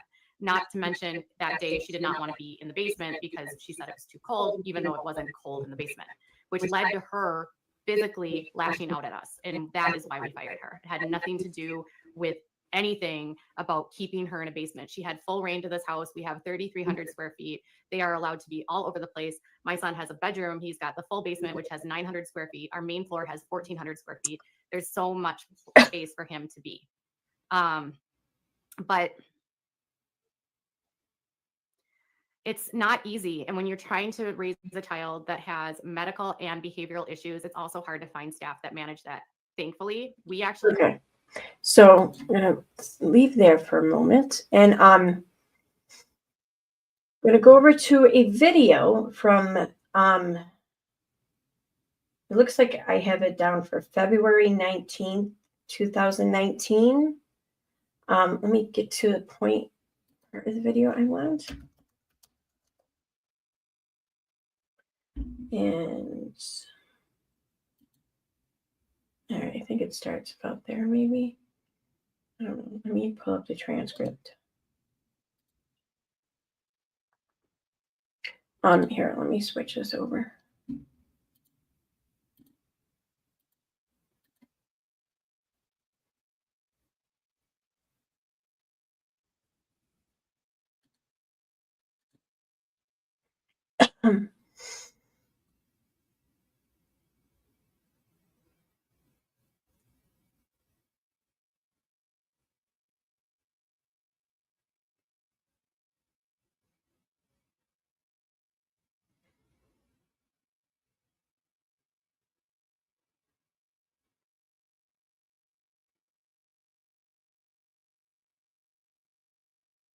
Okay, so right about here.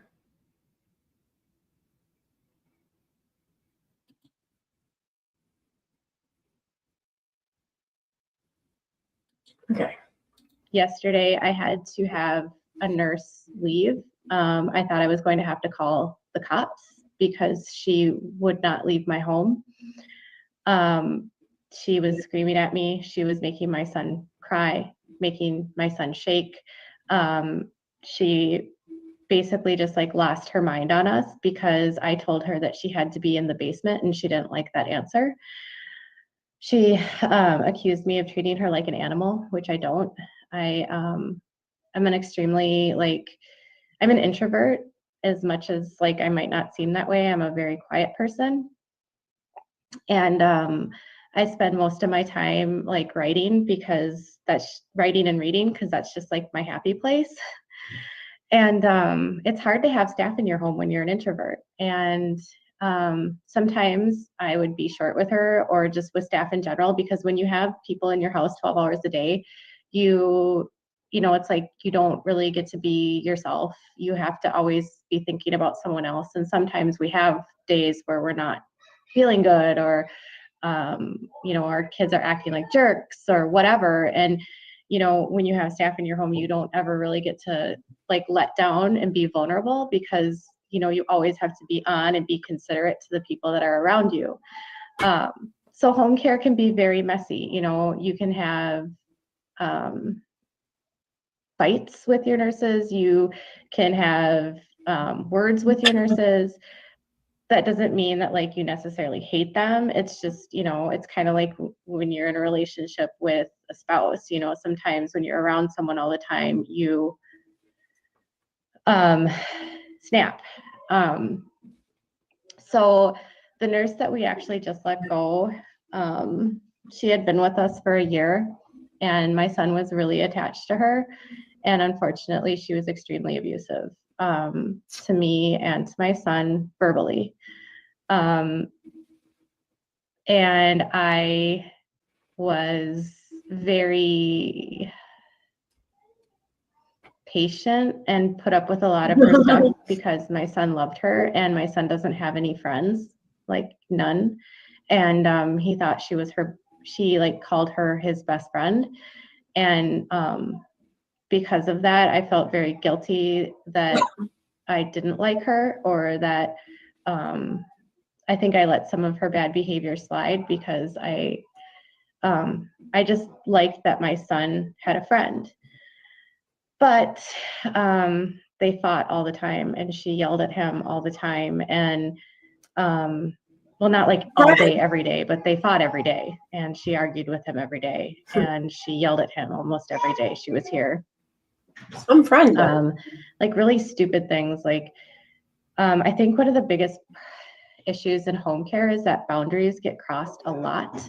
So when you have staff in your home, you're supposed to have boundaries. You're supposed to be the family, and then they're supposed to be the staff, and they're not there to be family, and they're not there to be a part of the family, but then they're engaged in family events. So it gets very messy because they're there for birthdays and they're there for holidays and they're there for school and for appointments. And so, you know, as much as they're not your family, they sort of become your family indirectly. And then the more time they spend with you, a lot of times these nurses, they get very attached, and rightfully so.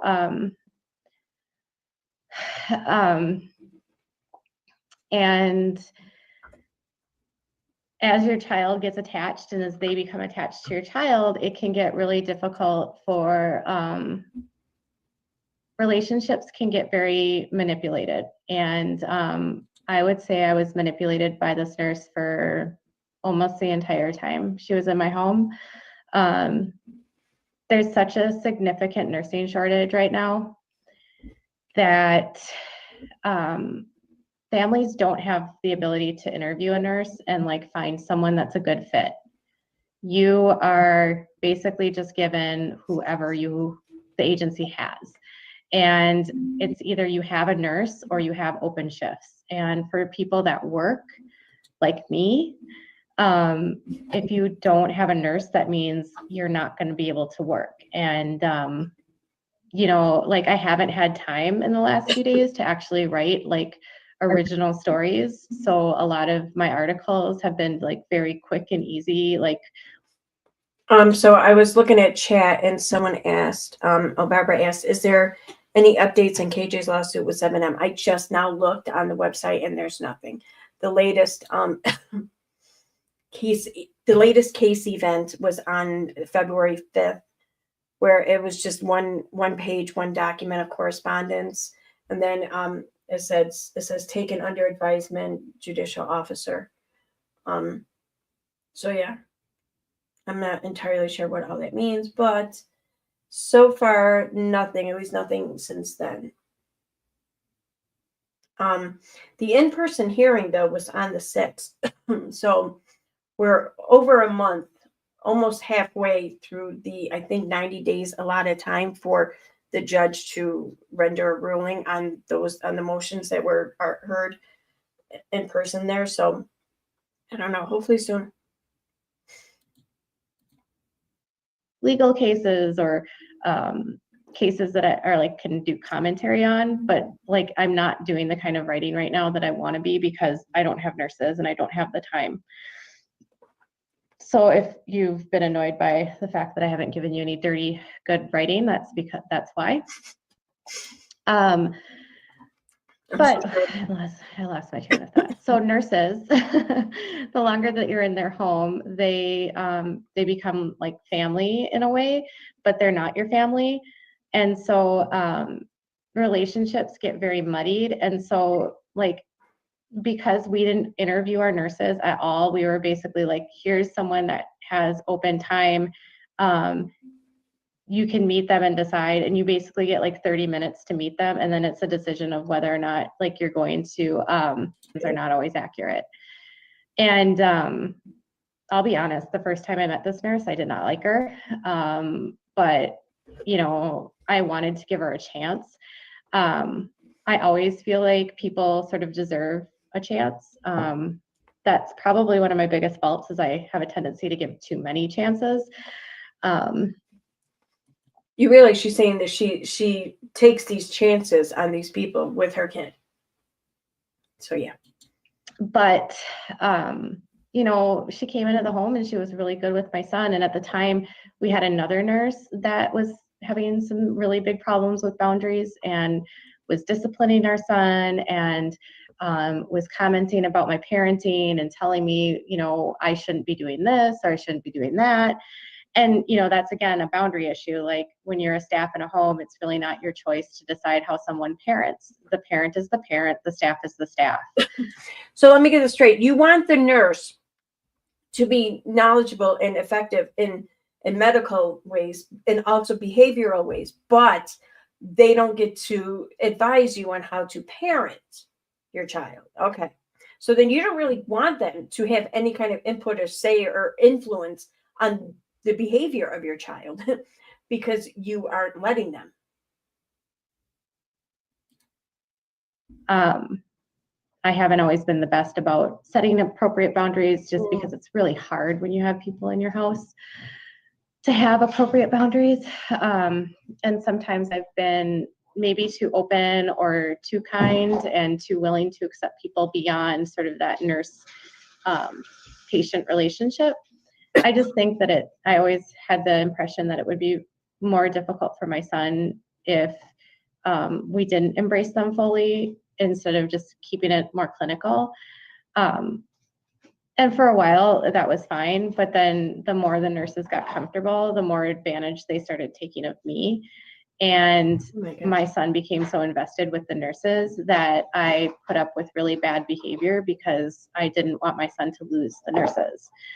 So we had one nurse that just decided she wanted to discipline him, and I never gave her approval to discipline him. And she decided that she was going to start taking away his iPad, and she decided that he needed to do things besides look on his iPad. And she would fight with me about his iPad. She told me that he needs to do more than have his iPad. I've had nurses tell me that what I feed my child isn't right. See, nurses, when they come into your home, they're not doctors. They're following doctors' orders, and they're not there to give any direction. And so they might have clinical experience, but it's their job to follow the doctor's order, if that makes sense. So they're not in your home to like give you suggestions. They're in your home because the doctor ordered that they be in your home. And then the doctor prescribes different orders for the nurses to do. And then those nurses are supposed to follow those orders. And usually the orders are like, give medicine, check vital signs, help with skilled behavioral help, or skilled like occupational therapy, or skilled PT, that kind of stuff. They're not there to change anything that's going on in the home. But our nurses have consistently, and it's at this specific agency, it's never happened at any of the other agencies that we've used, where they just have gotten so comfortable that they have decided that, you know, like they know that there's a shortage, and so they know that they can behave badly, and I'm sort of stuck. So I either have to put up with. So this last nurse, I went through and put up with a lot of bad behavior, put up with a lot of arguing, demands. She like threatened us to get rid of our dog. She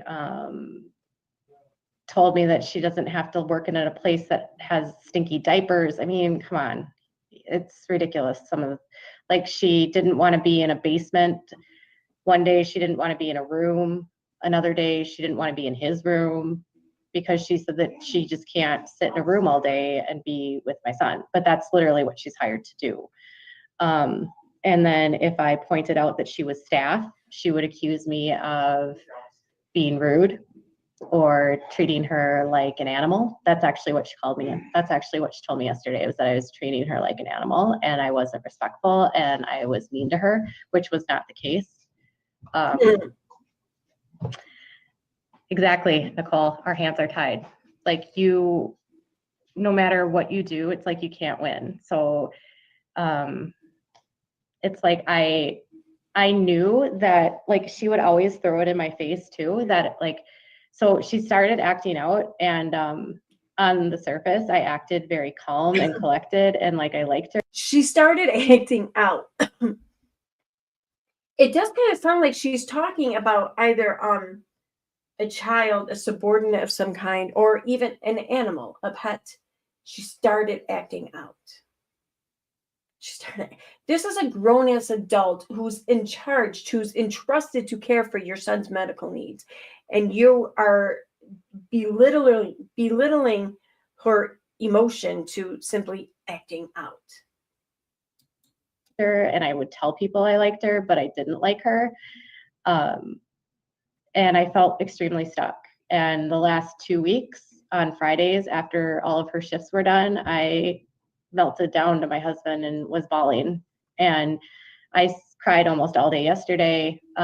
Yesterday was probably the most terrifying day my son has ever lived through. He was shaking. I mean, she was ballistic. I literally thought she might hurt both of us, and I thought I was going to have to call the cops. And she told me she didn't have to leave my house, and it was really scary. And my son didn't understand because he's autistic and he has a low IQ, and he, you know, he believes that when mommy is yelling, it's because mommy's being mean, you know. And sometimes when I'm yelling at him, I'm trying to get him to do stuff, and so he was like thinking I was being mean to her, Trying to she get was her to really do like stuff. yelling at me, and I was just trying to get a word in edgewise, and she wouldn't allow me to talk.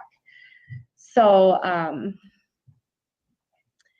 we have just had a really tough time like dealing with the nurses, and I think it's something that a lot of families that are in sort of the autism and medically fragile world go through. And I think that nurses that work in the field, you know, aren't all bad. But I think that the current environment in the home care world is so toxic because their pay rates are like, so it's like what a nurse in a hospital makes versus what a nurse in the home make is like night and day. Like, for instance, I have a friend that's in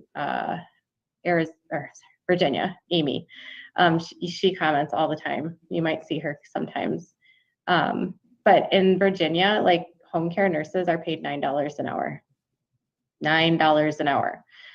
And that's for like a registered verbal. And like some kids, like my son have pretty high verbal IQs, but my son has very low comprehension. And so even though he knows a lot of words, he doesn't actually like know what they mean, and he doesn't understand like what you're saying to you, what he's saying to you. He just is like regurgitating what he hears. He can memorize like scripts, and then he can just like repeat them. And that confuses people that are not familiar with autism, because then they think that like because he's verbal, he's normal and he can process normally and he can behave normally and he should be able to act normally. And he can't, because his processing is actually below normal. Like his processing is like in the 60s. So he has his IQ is actually not normal. It's below normal. And that tricks people. And so, staff come in your home and people are around children with autism, and they have these expectations that, oh, they can talk, so they can do this, they can do that. And listen, I have nothing against people with autism. I love my autistic followers. I'm just saying that sometimes the kids that are on the higher end of the spectrum, their disabilities are not seen, and because they are verbal, and so their deficits are easier to hide, and it creates a lot of confusion for people that are around them. And if people aren't properly trained, these children become very easy targets for abuse. My son does not understand people. Like, he just had a neuropsych evaluation done, and the neuropsychologist said that he doesn't understand social boundaries, and he doesn't understand like the difference between like a good person and a bad person. Like, he thinks all people are good, and that's a very scary place to be, because he doesn't understand when someone's doing something that's mean, or he doesn't understand like innuendos or like undertones. He doesn't understand sarcasm. What kid does understand all these things? Like, what kid can easily pick up on sarcasm from an adult? Like, this is crazy. I don't know. Oh, sure. I didn't get to. So he's a very easy target for like bullies, and he's also a very easy target for abuse, because he doesn't get it. He doesn't know that he's being abused.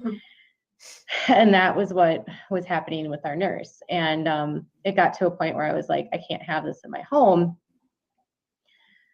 And it's hard for him because he doesn't understand. He doesn't understand that she was being abusive, and he thinks that she was his friend. And that's, you know, I don't think parents that have, I mean, bullying is a really big issue, and I'm never going to minimize a parent that has a child that's bullied. But there's this whole level of bullying that you'll never understand until your child's IQ is in a place where they don't know that they're being bullied, and they don't know the difference between like good and bad. When your child has a disability like that, it's in the world is an extremely scary place. And children that are disabled are, I think they're bullied like 67% of all children with disabilities are like, I can't even remember the stats. Don't quote me on that. They're bullied way, not retaliate against me. Like, I plan to contact our social worker because my son does have a county caseworker. So if they do file a bogus CPS report against me, my caseworker will at least know that it's coming because of retaliation. That's perhaps the only benefit, but I can't tell you how many friends I have had in the past 6 years that have had bogus CPS complaints filed against their families by disgruntled staff. And it's horrible. Yesterday, I made a comment on my personal Facebook page, and I was sort of just, I don't really post a lot on my personal Facebook. I have in the last couple of days just because I've been emotional, but I'm really not, I don't dump things out into the world. And I'm really only talking about this because this relates to what I write about. But I made a comment about, you know, home care nursing and the issues that we're having with home care staff. And people were like trying to tell me that, like, you know, it's not fair for me to bash a whole agency, and I wasn't bashing a whole agency. And they said, well, it's not fair to like bash all home care workers, and I wasn't bashing all home care workers. But there's a like virus that's in the home care industry, and it's very toxic. And there are a lot of very toxic workers that are underpaid, working too many hours, and they know that they can go anywhere they want. So we had a nurse that was using her phone during the day and like being on the phone. And for normal, like, I don't mind personal phone calls, but my son has auditory sensitivity. And so it's really hard for him to process when there's too much noise going on around him. And so if he's with someone and they are on the phone, he gets really agitated because he has like, it's just like there's too much noise. And she would be on her phone all the time, and he would be like screaming and yelling, and she would just stay on the phone. And I reported it to the clinical manager, and then the clinical manager called her, and she told the clinical manager that she was on the phone with the agency, and they believed her. And so they acted like I was lying.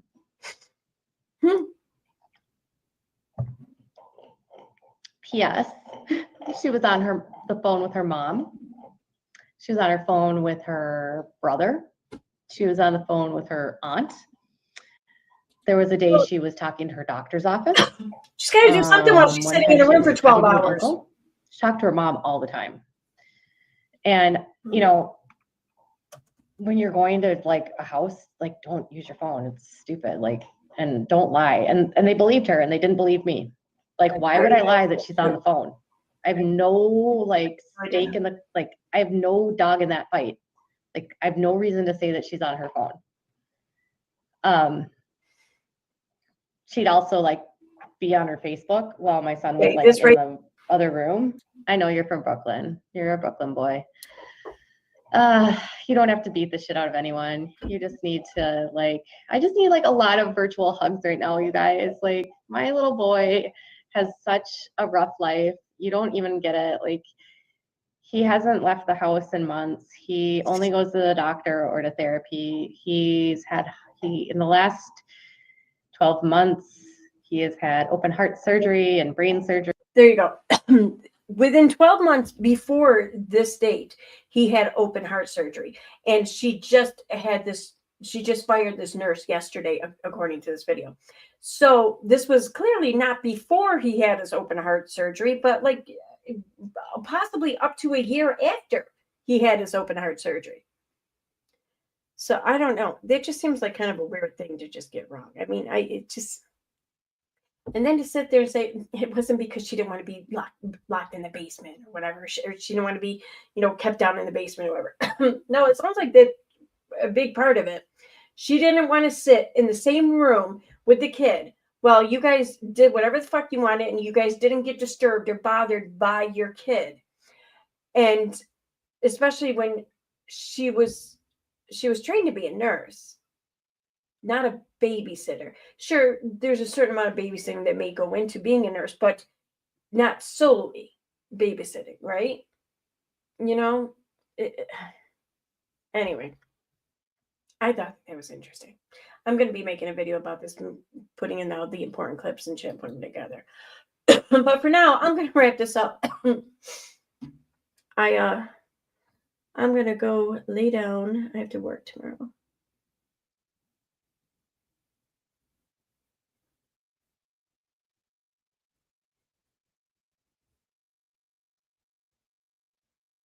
Hi, Tex Mex Back Thunderclap. Hi, Lulubi. Hey, Koi.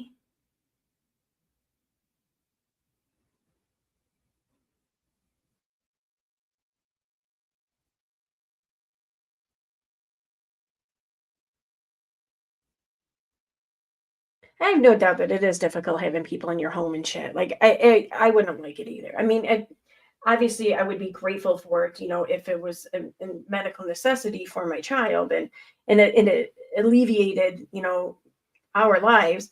But yeah, I still wouldn't like having some strange person in my house every day, just sharing the day-to-day inner workings of my family with me, and yeah, maybe there's not that you want to sit there and be able to yell at your kid or whatever, but maybe you just don't feel like putting on like, I don't know, Susie mommy smile every fucking time your kid has a dumb question or something. You know what I mean? But you're going to feel like under pressure to do that, I think. So I get that's annoying, sure, but tough shit. You suck it up. Anyways, on that note, I am going to wrap this up.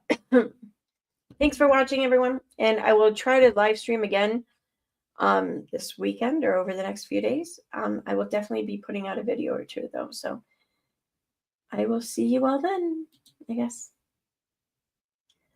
Bye, guys. Have a good night. Thanks for watching.